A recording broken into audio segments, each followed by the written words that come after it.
When I think about the future, I really do think our eyes and our ears can be spoofed. Synthetic identities will be so bad that I won't be able to convince AI that I am Dr. J, because there's another synthetic identity Dr. J that's running around. Truth itself becomes a commodity.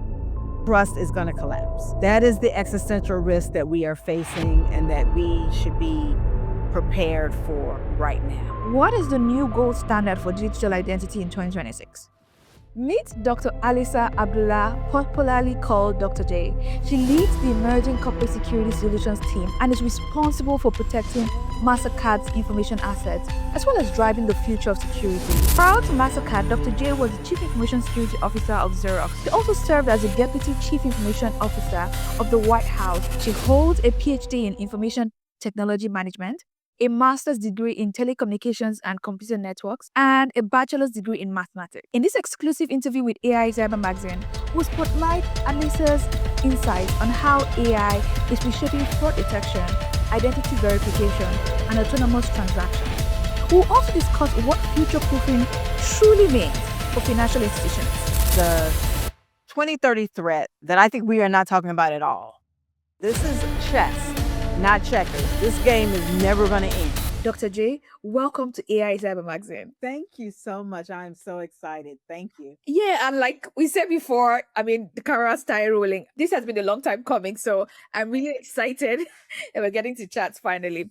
Just for the executive that gets to stumble into this conversation on social media right now, I'd like you to give them one reason why they should stick around and watch us chats. So I'm looking at this as not just another conversation about AI hype. This is not what that is. This is about the future of trust in a digital economy. So we're going to be talking about how to secure systems when identity, integrity, and truth itself are being manipulated. So that's what I'm hoping that our conversation is about today. Yeah, tell me about it. That whole dynamic of truth, being manipulated is a real thing. Truth is seen sometimes as not being true anymore because you don't know what's true and what's false anymore these days, right? Right.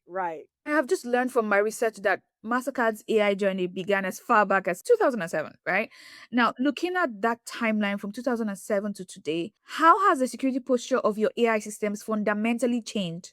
And how has fraud evolved alongside it? So, we've been doing AI before it was even like a popular term. If you think about the responsibility that we have Mm-hmm. to prevent fraud, to detect fraud, that's like what we do. That's our sweet spot, right? So, if you want to talk about the evolution, like back in 2007, AI was largely rule based. It was very static, right? Mm-hmm. Static fraud detection models that flagged anomalies after the fact. Well, today, our systems are very adaptive. They're predictive, they're deeply integrated into real time decisionings. And so that's where we've moved from a perimeter defense to continuous contextual verification. That's the important part to highlight. It's the continuous contextual verification because it's powered by billions of data points.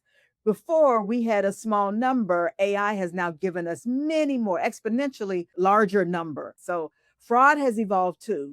We've gone Mm-hmm. from card present skimming to synthetic identities, account takeovers, and AI driven scams. So our posture continues to evolve, embedding security into like every layer of the transaction lifecycle. And so every piece and step along the way, we've got more and more security, and that security is continuing to evolve. I also found the quote on LinkedIn that was attributed to you from the MasterCard FinTech event in Barcelona. It says here that bad actors don't need AI to be perfect. They just need AI to be good enough. And Mhm. our systems, on the other hand, need to be smart, adaptive, and ready to catch threats we haven't even imagined yet. That blew my mind. But I want us to talk about, practically speaking, how do builders and defenders achieve this when the enemy only needs to be good enough? So attackers only need one gap, but defenders need what we're thinking of as systemic resilience. So that means layered defenses. I'm talking about anomaly detection and adversarial simulations. And that goes a little bit further than pen testing. Builders are going to have to assume compromise. So that's our whole zero trust paradigm and mindset.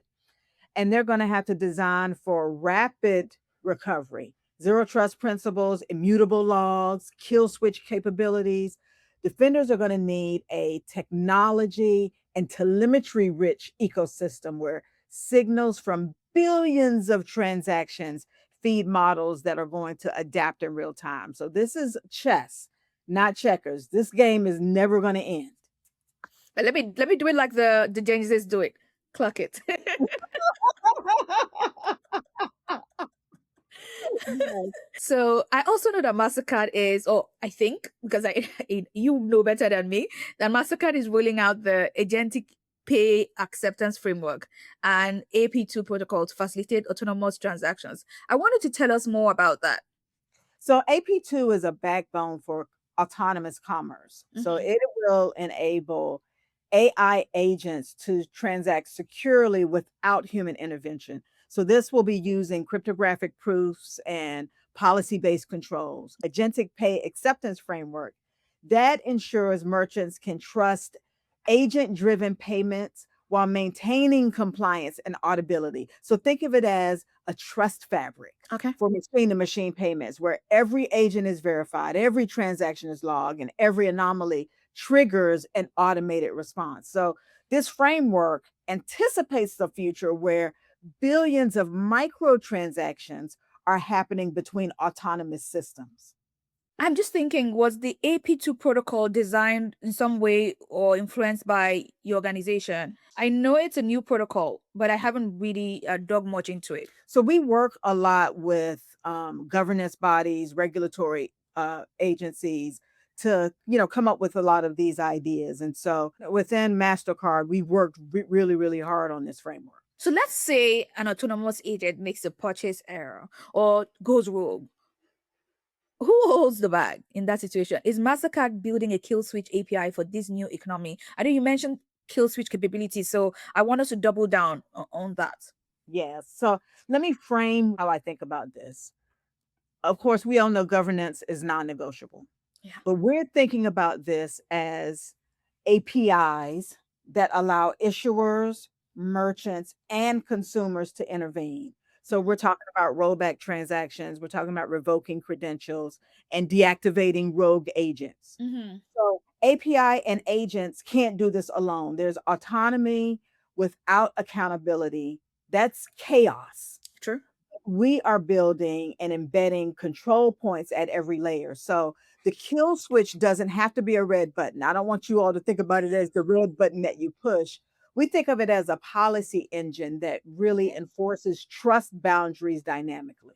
I like the phrase policy engine, but I want to hear more about that. Policy engine, does that mean that there are multiple layers where this kill switch could be activated? I wanted to share more about what that engine would look like. Really thinking about like you said, multiple areas, dynamic trust, which means it can ebb and flow as needed, as it learns, and you'll need that because of the autonomous systems that we're talking about. So autonomy requires accountability. You have to have APIs that are going to be able to roll back. You have to have agent deactivation if needed. And so policy engines will be in place to ensure that that's happening and to ensure that that's happening in a secure way. Absolutely. And it's still making sure that I'm covering a lot of the grounds that people watching this would want to learn about. I know that people are increasingly embracing the use of AI agents for day-to-day activities, right? What systems does MasterCard have in place to confirm that an AI agent acting on my behalf is actually authorized by me? How do we prevent agent hijacking from becoming the new identity theft? So we love multi-factor agent attestation. So now you have layers. Think about it in human terms, we have multi-factor authentication. True. In agent and AI and autonomous systems terms, we need multi-factor agent attestation. So at all layers. So I'm thinking about cryptographic identities, behavioral biometrics, continuous authorization checks. Identity theft is looking very different in an agent era, but the principle still remains the same. We still have to verify first, and then we trust. We're also exploring decentralized identity frameworks, and that's Okay. just to make sure that agents can't be cloned or spoofed. So you're talking about hijacking, but then there's another layer of this. They Uh-huh. don't have to be cloned or spoofed either. And Uh-huh. so this is another area where we're partnering with global standards bodies and helping to define all of those protocols. You know what you've just said without saying, and I'll pull it up to anyone listening. The principles that really just guide security when we're dealing with just humans still apply and translate into machines, especially when we start seeing agents as possible employees or possible representations of people on the internet. For example, two-factor authentication having its equivalent with agents, and spoofing, like we would see a person's address being spoofed. We're doing the same thing for agents and applying the same principles. So fantastic, massive, well done there, Dr. J. You think about it on the flip side, from you and I, we talk about this all the time, the basics, Yes. staying with the basics. The Yes. basics are still going to be the basics. They're just going to evolve and present themselves in a different way, Uh-huh. right? But Uh-huh. you still need the basics. But you Mhm. think about it on the other side, the adversary is still going to be using the same basic principles that they've been using as well. And Absolutely. so those things aren't going to change. So while we're talking about new and innovative things and ways and methods, there's still going to be basic things that will help shore this up. I had a conversation the other day that someone was attempting to tell me that zero trust was going to go away, and I said, "Oh, you are kidding me. Zero trust is not going anywhere. In fact, we're going to double down on it because now we've got to add zero trust into AI agent and autonomous networks." That's very profound. So now let's also ask this question to get it out of the way, right? It's been a bug in my mind. Now, given the impact AI agents will bring to the payment ecosystem, do you believe we need an update of compliance standards like PCI DSS? And why this question is very, very important for me is I have seen over my career, compliance is for many people not just the baseline, it's a springboard. And so if we get the springboard right, most times we've gotten the absolute essentials in. So do you think that PCI DSS is still fit for purpose right now in the agentic era, and if some things to change? I'm not going to pick on PCI DSS. Okay. But what I will say is that it is a great time to take a pause. And I say I'm not going to pick on PCI DSS because all compliance standards need to be reviewed. Yes. We've got tech standards, and PCI DSS is for financial systems, but everything needs to take a pause and take another review. Autonomous transactions are introducing new threat surfaces. So agent identities, API integration, continuous authentication, standards are all going to have to evolve to address all of these different types of realities, and we are actively contributing to that dialogue. And in fact, I don't want to just say the standards bodies, but internally, organizations have to take a pause and update all of their standards as well. Our standards have stopped at cloud, right? Now we got to take it a step further and say, okay, wait a minute. What about when my identity standard needs to now include non-human identities, agent identities, AI identities? Now I've got to think about that in my identity standard as well. So Mm-hmm. all standards, all bodies, all things need to kind of take a pause. And if you haven't taken a pause internally, you may be a little late. And now Mm-hmm. we'll start talking about shadow AI and shadow Yeah. pros. Yeah. Yeah, Yeah. I think it is a time for all compliance standards to really update. What a time to be in security. Yes, yes, yes. But Dr. J, how do you balance innovation, regulatory compliance across 200 plus countries you operate in? We're just speaking about compliance now, but I want us to talk about how MasterCard is doing that because it's so fragmented a space right now. It is, but we treat compliance as a design constraint, not a blocker. So our approach is modular. We innovate locally, we certify globally. So we embed regulatory intelligence into our development lifecycle. This is to make sure that every product is compliant and we don't have to do a lot of rework.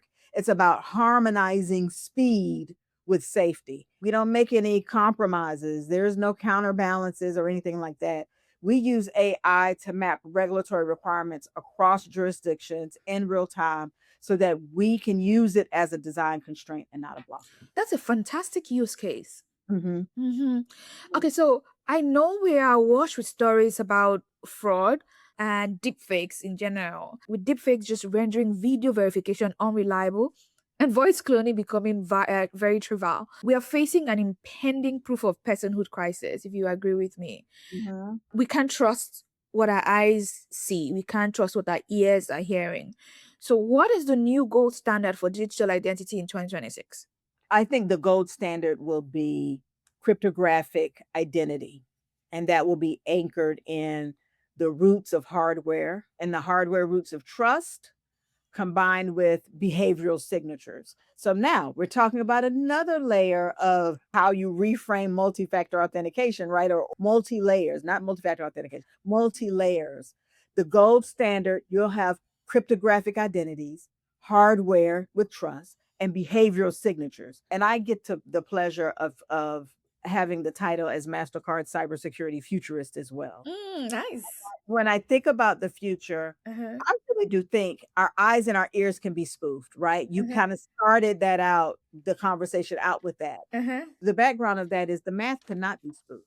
Mm-hmm. So we're moving towards identity that is portable, that is privacy reserving, that is resistant to manipulation. Mm-hmm. So we're thinking through the combination of multiple signals, and that will give us a higher level of assurance. How does this tie in with the passwordless world that we currently we're morphing into, like on our devices, for example? Where does this tie in? Passwordless is when I talk about multiple signals, a signal could be your password. Mm-hmm. It could be, if we're moving towards a passwordless world, it can be multiple layers of biometrics. It could be other telemetry that I know about you, your user behavior. It could be your location, profile. All of those things are multiple signals that will bring higher level assurance if you combine it all together. So if you think about a transaction, right? If you think about transaction processing, if I am at a store in here, Washington, D.C., and I have a transaction that's processing in another country that is a card present transaction, right? How can I be in Washington, D.C. and have a card present transaction way in another country? That's us taking multiple signals, triangulating those signals, and then, well, okay, maybe she's traveling. Does she normally buy this type of item at this time? So those are all things that we get to learn now with AI, that we get to feed into our systems to really talk about and push whether something is fraudulent or not. So identity becomes a mosaic of what you know about the person. Yes, that's a perfect way of saying it. I love that, and I'm gonna steal that. Delivery is a mosaic. That is Okay, awesome. So I know that you're pushing for quantum resistant standards, but history shows every unhackable world creates a tunnel. So if quantum breaks encryption and AI breaks social trust via, say, deepfakes, are we moving into a post-trust internet where verification is impossible or super difficult? Although you've broken it down just a while ago, but how does a payment network like yours survive this sort of really fragmented trust, broken post-trust world? I don't think it'll be broken because I think we always have to evolve. We have to change our hat. We've got to take the hat off that talks about static credentials, and we've got to put the hat on that talks about dynamic, risk aware trust models. So, even in a post trust world where real time verification, distributed consensus, that can preserve integrity. It's not about eliminating the risk, but it's about making fraud economically unviable. So, same thing. Yeah. Like, same thing when we talk about breaches and incidents and things like that. We say we can't eliminate the possibility, but we can make it so cost prohibitive. We can make it so difficult for the adversary that they move on and find another hobby. Same thing with fraud. We have to make it so economically unviable that they move on and find another hobby. So we invest in quantum resistant cryptography. We invest in AI driven anomaly detection in order to stay ahead. And so that's where quantum, I think, is going to play a huge role here. Awesome. So you've described, continuous re-authentication, and as we move into that to fight, this identity threat, what is a thin line between security thoroughness and destroying the user experience? Where do you think is the breaking point for the consumer? Because what you've described to me, for example, as a payment, something I don't usually pay for, and I just happen to want to pay for it. And then that transaction gets blocked. How do you manage that, the thoroughness, security thoroughness, without destroying user experience? So the breaking point here is friction without value, right? If security feels punitive, then the users are going to rebel. If you're at a store buying a pair of shoes and you tap and you've got to wait and you're like, wait a minute, what's going on? Why is it, first of all, why is it taking so long? Have to continuously enter in more things to do, the pair of shoes that I want, then you're going to rebel against that and you're going to say, forget it. I don't want to do that at all. So our goal is invisible security, signals that authenticate in the background so that trust doesn't interrupt the experience. That's what you don't want. You don't want the experience to be interrupted. In fact, we try to shave off as much time as possible from when you tap to when you get that authorization. So think about behavioral biometrics. Think about passive risk scoring. It's not endless password prompts, but it is those type of things that are happening in the background. So going back to your previous question, passwordless goes away, right? You don't have to think about the password prompts, but you do have to think about the behavioral biometrics. And I talked about UBA and the passive risk scoring that will be, I think, more important in the future. I love that. But, indulge me, Dr. J. I know that if you walk through any expo hall today, almost every booth is claiming to be AI powered, AI driven, AI this and that.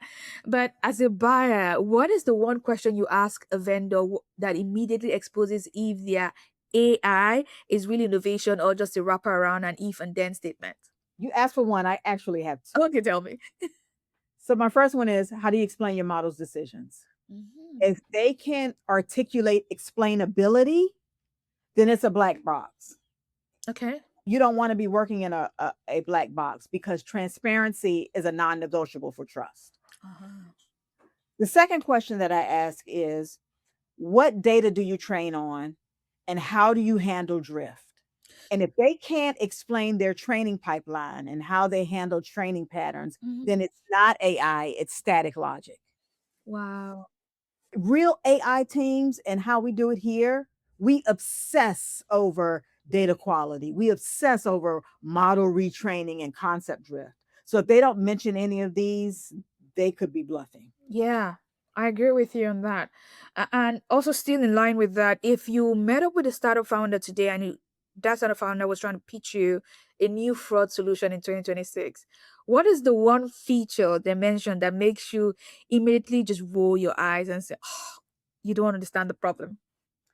If they say we stop all fraud, if you think fraud is a static problem, then you don't understand the adversary. Ah, Just like technology is adaptive, AI is going to create more adaptations. uh-huh. Fraud is adaptive. So solutions have to be dynamic, they have to be layered, they have to be resilient.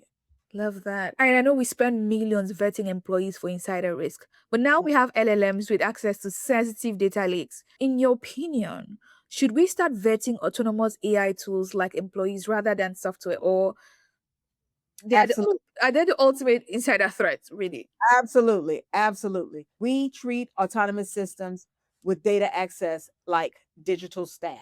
Mm-hmm. Because autonomous systems with access to sensitive data, that's, as you said, the new insider threat. We've got to have governance frameworks, treating them like digital staff. And what I mean by that is onboarding, monitoring, offboarding. It's Mm-hmm. earned, and that's even for machines. Mm-hmm. So that's the era that we're moving into. It's not just trust for humans, it's trust for machines as well.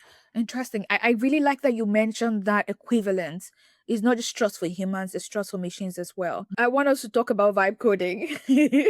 We're seeing a vibe coding fever where even non technical users of technology are creating custom software instantly.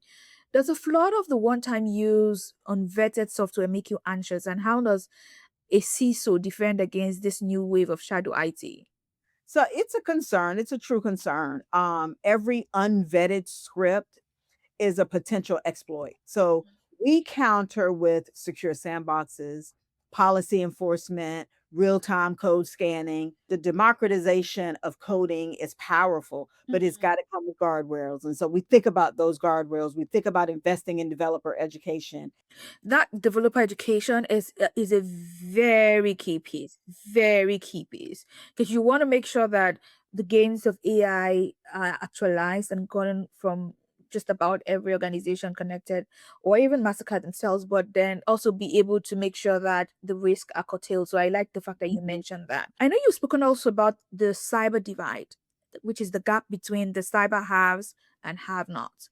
Do you believe AI is accelerating this gap? And as a leader in a major institution, what can be done to stop smaller players from being left behind? I think AI is a huge differentiator and a force multiplier. Uh huh.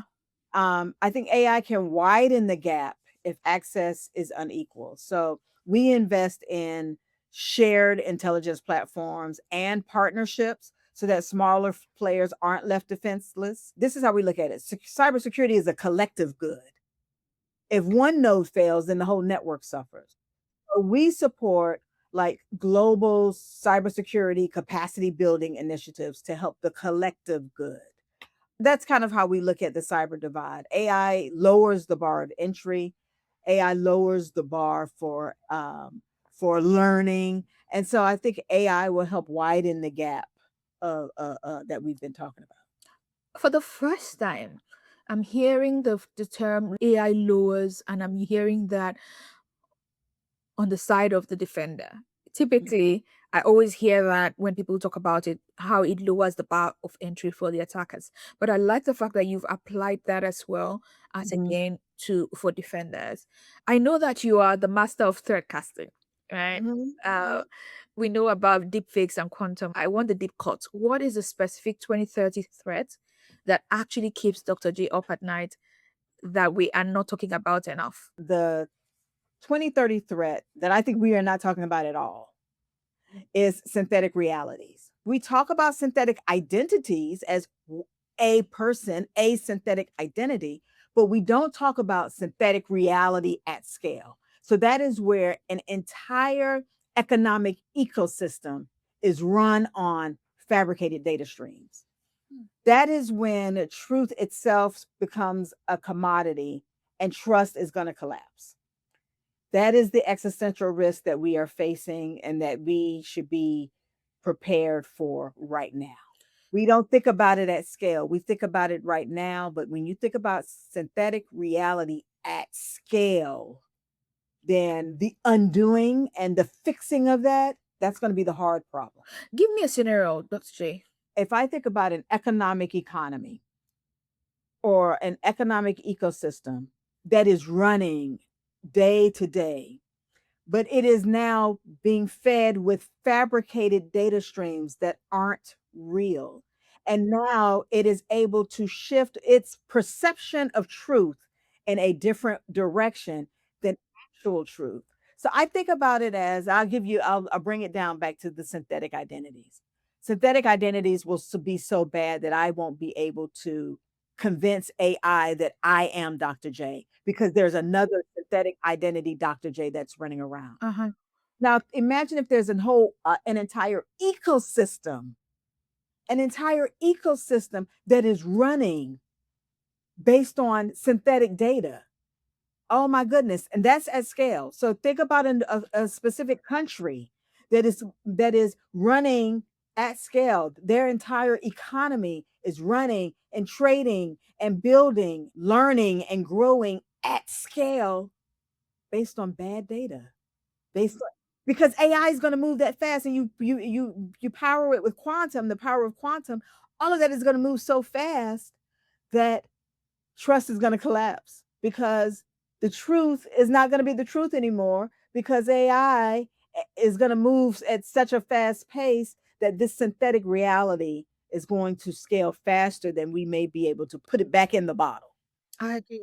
I think that's the 2030 threat that we are Mhm. not talking about. I love that you have been able to give us something to really see that isn't totally something that we're thinking about today, but we should definitely be thinking about. Final word, Dr. J. I wanted to finish a sentence for us. The biggest lie the cybersecurity industry is telling itself about artificial intelligence right now is The biggest lie the cybersecurity industry is telling itself about AI right now is that AI will solve security. It won't. hmm, AI will not solve security. AI will change the battlefield, but it will not end the war. Why do you think it won't end the war? It won't end the war because it's going to evolve. The playing field is going to change. We talked today about different attack surfaces, emerging attack surfaces. So AI is not going to be able to solve security, and people who are afraid, oh my goodness, I'm going to lose my job. No, it's going to be redefined, and you will be redeployed and you will rehone yourself and reinvent yourself into how do I take what I knew before and now apply it in this new world, because what you knew before is not going to be irrelevant. You're going to just build on that foundation. So how do I take that and now change it and apply it to this new battlefield, which is why I say it will change the battlefield. It will not end the war. Thank you so much, Dr. J. This has been such an eye opening chat, and I've absolutely enjoyed myself. I'm sure anyone who stumbles into this conversation, be it an executive, an operator, an engineer, they would have something to come off it. And I'm so grateful you made our time to chat with us. Thank you so much for the invitation. It is so good to see you, and congratulations on all the good work that you've been doing. Thank you so much.